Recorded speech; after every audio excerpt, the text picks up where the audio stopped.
the power of community in BJJ. And the question is, are you being a good member of the community? And how does it work together for you to have a better life? Deep questions, Joe, but I've been considering more and more that the biggest value in jiu-jitsu and being part of a jiu-jitsu academy is the community. Now, I'm not talking about the culture worldwide. I'm talking about you, your friends, Saturday open mats, UFC barbecues. I'm talking about getting the gang together and how important that is for people and how we kind of lacking it in day-to-day life. Yeah, well, I'm gonna go on that world fucking political challenge right now and just say that I think for us in the West, we have a big fucking problem in society, in specific regards to being contributing members of the community. Yes. And I think that this is the outcome of a modern world. This is the outcome of a world where you have everything at your fingertips and you fucking work probably a bit too much and you're distracted by your phone and shit. And so you don't fucking say hi to people and you just don't get involved in shit, right? Yeah, no, I'm not going to fucking talk to that cunt. Yeah. Like I actually, and so I think that for a lot of people, and I think most people, we're all guilty of this. Sure. Right? You know that awkward thing where you're in line to renew your license or you're in line. You're at the DMV. At the DMV, right? You're at the local Walmart, right? Sure. And you fucking, or you're somewhere and you're in line and you... Or an elevator. And you notice that there's... Yeah, elevator's a bit of exceptional though because it's very short, it's quick, right? And it's confined. Sure. But you're somewhere and you're standing next to someone and you're like... You have that thought of like, I should strike up a conversation with this. Chat. Yeah, like that would be... That's what people in the movies would do. Or that's what people in Ireland would do. Sure. How you doing? Hey, what's the crack? Yeah. How I seen you before. What's your name? You're my father. You're my son. Yeah. Turns out he wasn't. You want to fight? Fucking mad. But you're like, I should have a conversation with this person. Yeah. And I have that all the time. And often my physical challenge is do it. And I fucking do it. And but sometimes I don't. And I'm like, I was a shit cunt. I just ignored that person. We both clocked each other and ignored each other. But let me finish this point, before you kind of offer up. But jiu-jitsu offers all of us a respite from that because you do talk to people. You train together. It is a natural icebreaker when you exchange in jiu-jitsu. And then afterwards you're having conversations with people. And I think that this is what our body detects is like, oh, this place is really special because now you can act like a normal fucking human. True. Versus this automaton that you tend to act like when you're out in public. Yeah, definitely. And I think that, they talk about, it's often, I don't know if any of you out there, if you're part of a corporate environment and they do icebreaker games, everybody's going to go around the circle, introduce themselves and say something unique about themselves that maybe you didn't know. How about the icebreaker game is I force my testicles in your face and you try not to tap. Oh, wow. That's real shit. That's like, oh my God, I know this guy quite familiar. Oh God. Have an imprint of his fucking sack in my face. Yeah. But that's the thing, that jiu-jitsu clears all of the pretense and all of the nonsense because in a way, it's kind of ridiculous. But like whether you do gi or you don't, like no gi, you're either in pajamas or you're in lycra, and you're rolling around on the ground. The whole thing is so contrived. But what is amazing about it is its ability to make you uncomfortable individually and collectively. But what's so cool about it is you either overcome it, you don't, whatever, you battle this physical, mental problem, but the camaraderie built from the collective struggle, whether some people better or not, is immaculate. And the level of dopamine, serotonin, fucking endorphins, everything that comes post jiu-jitsu, it's like, fuck, the world's better, right? Like we're all here, we're all part of this thing. That's pretty good, right? And it's encouraging to feel like you're a part of something. Yeah. And I think the biggest challenge, like you're saying with this in the West, is this isolation. And I actually heard someone say it the other day that convenience comes at the cost of isolation. Connection comes at the cost of inconvenience. That's a great way to put it. And I was like, oh, dang. I think I like convenience too much. That's why I'm so fucking isolated. I want shit to be convenient. So we all do. We're all obsessed with ourselves. we are. What do I gotta get this done. Then I gotta get right. Yeah. And then you experience a culture where people, like a great example of this is, you go on a holiday to Fiji, or, you just go to a different culture, right? And all of a sudden, it's okay in that culture for people just to rock up at someone else's house. And you're like, wait, what? You didn't fucking book a time? You just show up and you like sit you down and you can have tea. out? Yeah. And you're like, I can't do that. Like, we got to let them know. Like, What is this? But it's a thing, right? Like our culture is all built on, so you would never burden somebody with that. Sure. I would never show up to your house on a Saturday morning unannounced. Yeah. Because that's a burden on JT. Yeah. Whereas like, well, actually, no, that like if we allowed ourselves to do more of that, we might actually experience a really nice part of life. But so I feel like there's a gap. We sort of have this hole like in our in our being, and then Collective conscious. yeah, and then when you get that thing at jiu-jitsu, it's like that jigsaw piece has filled the hole, and you're like, oh, it feels so good. How good's jiu-jitsu? Yeah, it's pretty amazing. And the reason why I say this is that so much of what achievement is about creating separation between you and another person.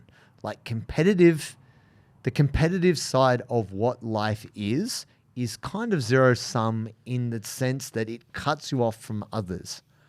But what I've come to understand is I've always had more in common with the people I've competed with, even though I may have loathed them or despised them for various reasons, whether it just be trying to beat them. We actually had way more in common than anyone else. And now I'm actually incredibly close with those people because we share that. We share the bond of going through that process. And even if you're not someone who's competitive, the interesting thing, or maybe it's a bit of a, it's not a paradigm, but you go to jiu-jitsu, you are competing with others to better yourself. But ultimately, there is no improvement without the other. So there is this link, this bond, this respect. And really, respect is built on trust. And it's rare that you have a group of people who you trust, like intimately enough that when they go to break your arm, they don't break your arm. You don't often just let someone try and break your arm, right? It's usually only, you only clown around with your mates or your family or, I don't know, whoever's closest to you, right? But the funny thing about jiu-jitsu is you put this trust in someone who's actually maybe quite a stranger to you. You actually don't know them outside of that context. But in that context, you guys are tight. Yeah. And that community feel it's really fucking powerful. And I think this is why jiu-jitsu is blowing up so much and succeeding so much, not so much at the top sport level, but at the grassroots community level. It's absolutely dominating in terms of parents, kids, a place to belong. It is the new community outside of your family. Yeah, I'd agree. And I think in that way, right? Like because the jiu-jitsu is marketed as like, the self-defense side of it and, whatever, maybe confidence and that kind of thing.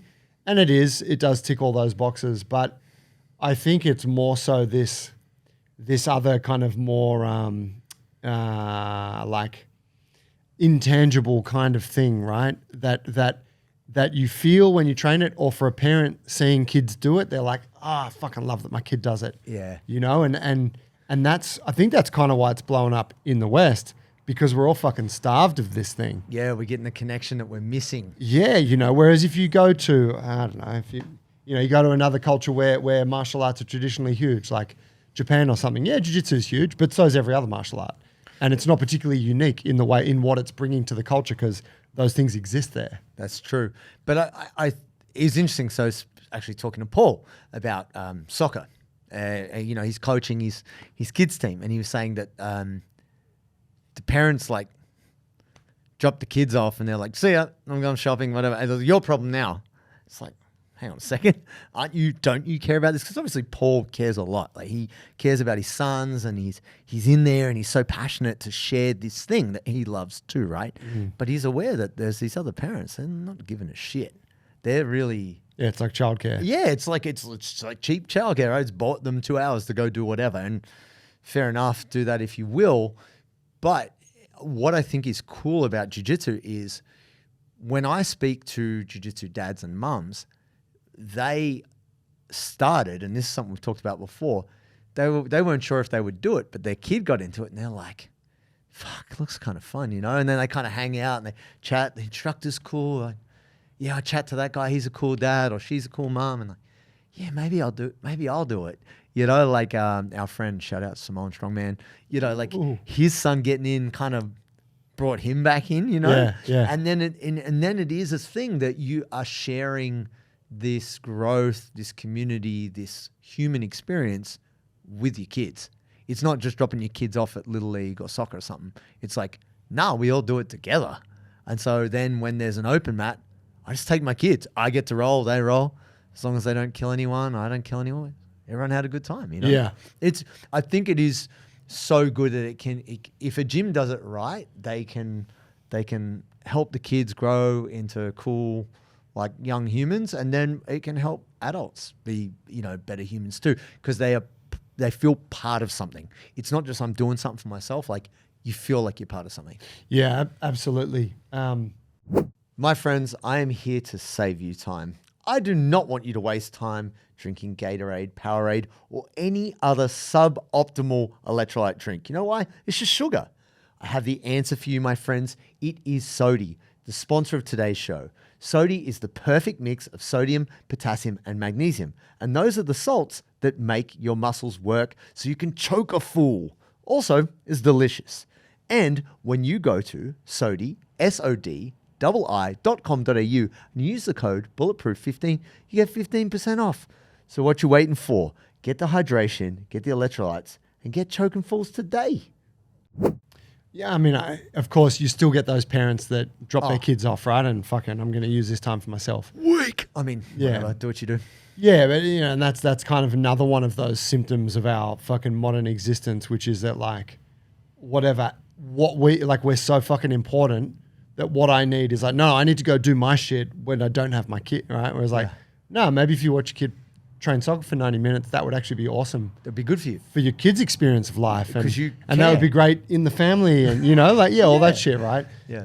It's we've sold a bit of a lie in that regard, but I really do think, jiu-jitsu has a special means of getting people, like circumventing a lot of the shit and getting people into that because of the intimacy and the intensity of it. Yeah. And I say the intimacy in a very like sort of, like in an absolutely non-romantic way, like just... Bro, but you got your... someone's fucking head in your face, elbow in your neck. Like it's so up close and personal, right? Like it's fucking intimate. The physical touch. I've told the story before, I'm sure, but that one that Pedro Sauer mentioned when I went to one of his seminars, which was, you know, he was involved in that expansion of jiu-jitsu into like Abu Dhabi. Right, in those early days. And part of it, I think he said he trained, and I'm probably going to butcher this in some degree, but he trained the children of the sheikh. Yep. And or someone of importance. Royalty. Yeah. And the child sounded from like what he said was like socially a bit challenged, right? Yeah, probably on the spectrum somewhere. Sure. And had never really connected much with the father. Right. And the father had kind of mentioned this, like never looks me in the eyes, never talks to me, and that's kind of, you know, what it is. And Pedro trained this kid in jiu-jitsu for like some months. And then he said after like 3 months of jiu-jitsu, they were having dinner at some point and the father said something and the kid looked the father in the eyes and responded. And the father was like, whoa.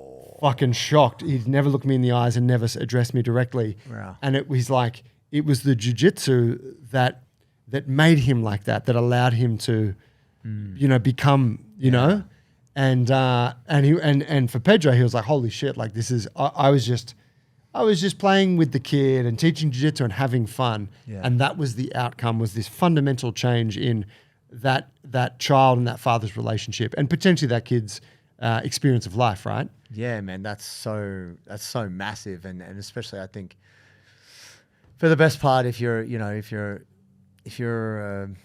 regardless of how you're brought up, with your kids, you would want to feel like they know you care about them and you have a degree of connection, like I think that's powerful. Something that part of the reason why I want to have this chat is this is one of the biggest takeaways I got from this book called Legacy. I think it's called The 12 Lessons We Can Learn from the All Blacks. Yeah. It's an older book, but it's goody. It's so good, right? And one of them, which is towards the end, it's either like number 10 or number 11, it talks about being a good ancestor. They have this really big thing in the culture of the All Blacks, which is like, you're wearing this jersey. This was worn by this guy and this guy. And are you going to be the best person to ever wear number 10? Or like, you've got to think about yourself in the context of this team. And you've got to think about those who will come after you. And so another thing they have is this rope. And in the rope is red thread, silver thread, and it's all intertwined. And it's talking a bit about like the culture of New Zealand as well as football, all this stuff. And they say, are you being a good ancestor? In 10 to 20 years time from now, if someone's to look back on your actions, like how were you behaving? Were you behaving selfishly, or were you behaving in a with the thought that you will pass this on to someone else, or you will leave this place better off since you were being here, And it really stuck with me because I was like, fuck, sometimes I'm doing selfish shit. We all do it, right? Like, you do something maybe you're not 100% proud of, or you do a bit of a shit job or something because you think, oh, I don't have time, I'm a bit tired. Or the great thing about jiu-jitsu and being in the community is that you are passing on your skills. Like someone taught something to you, so they are kind of handing it down the line to you. It doesn't matter if they're older or younger than you. They're just higher up the chain. They pass it to you. You use it, and then you be a good ancestor and you pass it on to someone else. Now, people always joke around about the generational trauma of jiu-jitsu where, oh, my coach bashed me, I bash you, and then we're all fucking tough. Yeah. But also the things that people actually remember is the moments of kindness. As much as you can hardwire the trauma about fucking just getting crushed, like, yeah, that's not hard to remember. But actually the things that stand out to me is when someone much better than me, stronger than me, more skilled than me, took mercy on me, let me work. And even in a very generous way, just said, hey man, like maybe you want to try this. And that helped me get better. And that indication of generosity and sharing, that told me like, oh fuck, that's possible. So that made me think, oh, maybe I could do that too. I could be a good jiu-jitsu ancestor. And this idea of community in jiu-jitsu, it gives you opportunity to be like this. We don't always get that same chance to share with someone we don't know, Yeah, it's so true, man.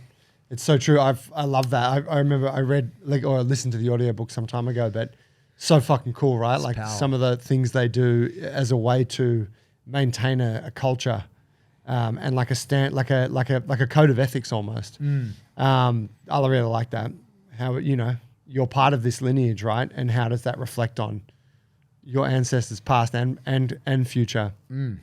Yeah, look, I think it's easy in jiu-jitsu to get caught up in just wanting to make your jiu-jitsu the best that it can be. And if you are an elite athlete in it, that should be your priority, right? If you are, the guys that we watch on Who's Number One or CJR, like go and do that. But for the majority of us, the vast majority of us, you probably have a more important place in the community of your gym than you really know, and you really matter to that place, and you matter to the people that train your training partners.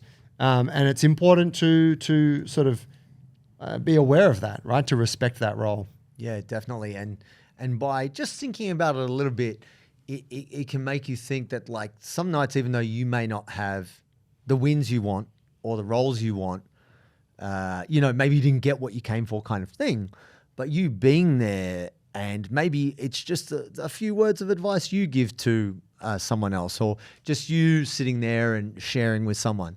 That is what makes that place better for you being there.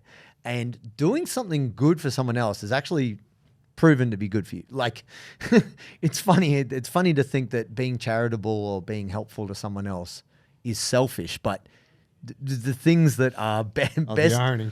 are best for you is when you do actually do something which is a bit inconvenient, or you go out on a limb and you help someone out, and that might be the thing that keeps them in the game, and that keeps a training partner you might otherwise lose if you didn't have that exchange. There it is, folks. The power of community. We need you. Stay in the game.